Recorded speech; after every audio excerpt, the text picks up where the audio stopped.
Good morning, children. This is Dhanalakshmi teacher.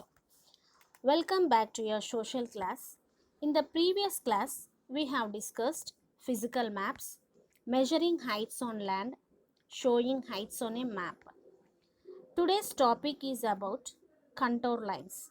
In this topic, we learn about what is a contour line, why are contours important, uses importance, uses of maps showing heights, and what do you mean by mean sea level, and what is a contour line. A contour line joins places of equal heights or elevations above a mean sea level. A contour line is often called as a contour.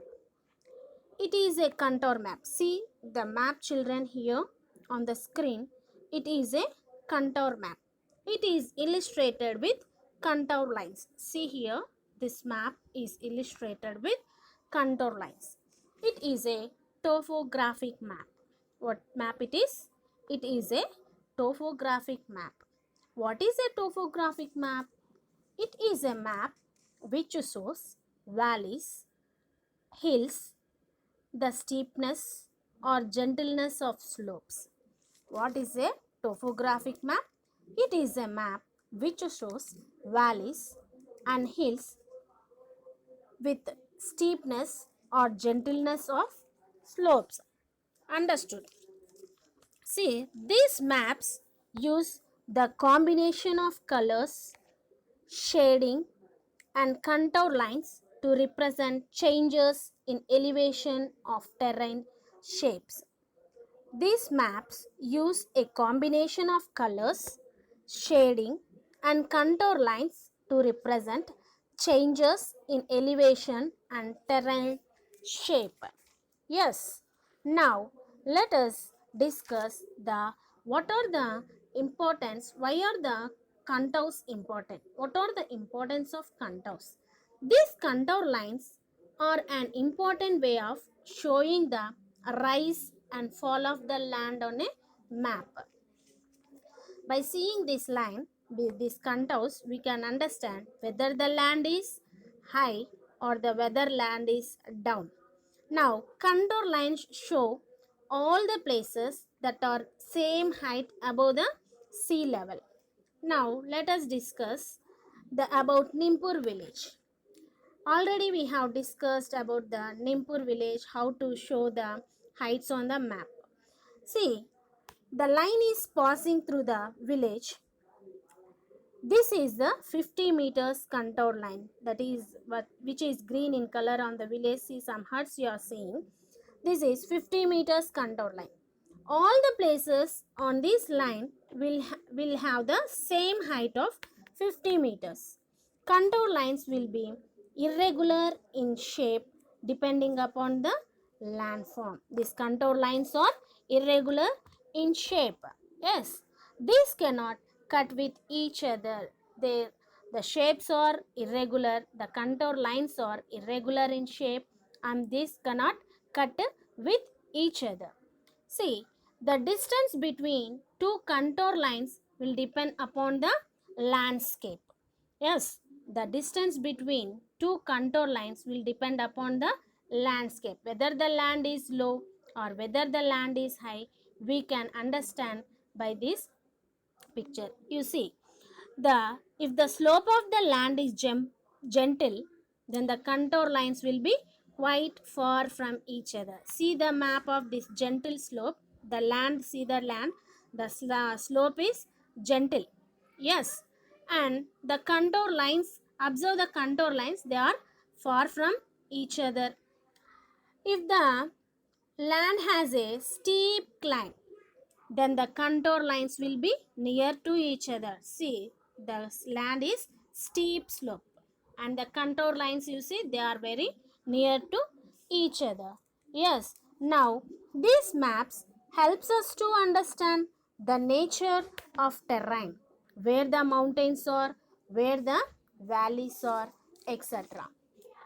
Look at the physical map of India, physical map of AP. You can see the coastal plains that run along the coast of Bay of Bengal. See the map of AP. The coastal plains are running with a green color. You observe that along the coast of Bay of Bengal.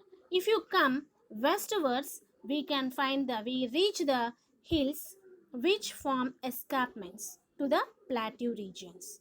Which form escarpments to the plateau regions. What is meant by escarpment? What is meant by escarpment?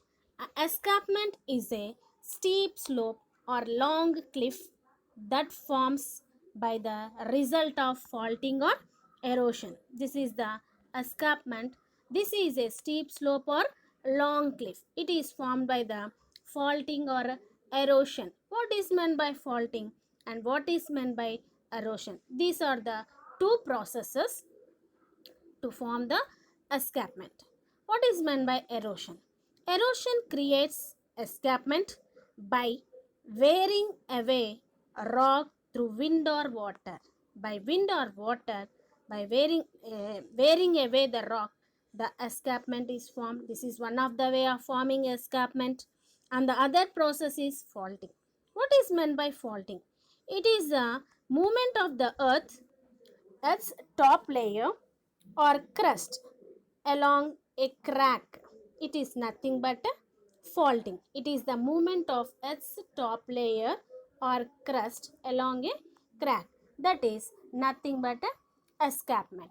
Now, let us discuss about the maps, uses of maps showing heights. The map shows heights showing heights plays an important role where dams or roads are being constructed. Usually, in some places, the land will have ups and downs. In such cases, these maps helps us to decide the route to take for laying the roads. Moreover, while planning the construction of dams, it is important to know how much land will get submerged by dam water. Understood? These maps are useful to construct dams and roads, and these maps are also helpful how much land will get submerged near the dams if we construct. Understand? And also let us know about how is sea level measured. What do you mean by mean sea level? The level of the sea keeps on either rising or falling due to the high tides and low tides. The level of the sea keeps either rising or falling. Did you observe the in the sea? If you see, there will be the tides. The tides will be rising and falling down, which makes it difficult to take the sea level. To take the sea level, it is very difficult because of the tides. To solve this problem, the level of the sea is carefully measured at frequent intervals. So, to solve this problem, the tides will be going high and coming down. So, it is very difficult to measure the sea level. Over a period of time, scientists observed and calculate average level. That calculated average sea level is known as the mean sea level. Understood? Like this, a period of time, scientists observed and calculated average level, and this average level is known as the mean sea level. Yes, today our topics have completed by this. Now, let us ask some questions on this by giving your homework. Thank you.